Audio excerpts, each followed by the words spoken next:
Welcome to today's lecture. We will be exploring the fundamental principles of optics, a branch of physics dedicated to the study of light and its behavior. While we intuitively know that light travels in a straight line through a uniform medium, its trajectory can actually be altered when it encounters different materials. One of the most prominent phenomena is known as refraction.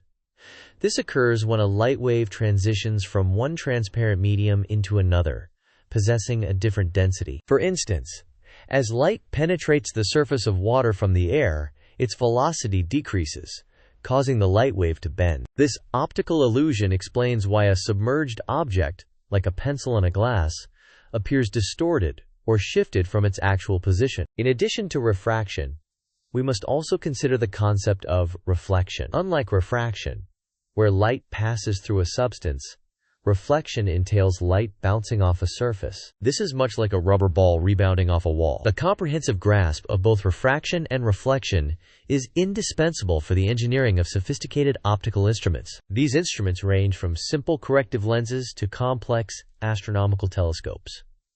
That concludes our introduction to optics for today. Please review Chapter 4 in your textbook before our next session, where we will dive deeper into how these specific instruments function.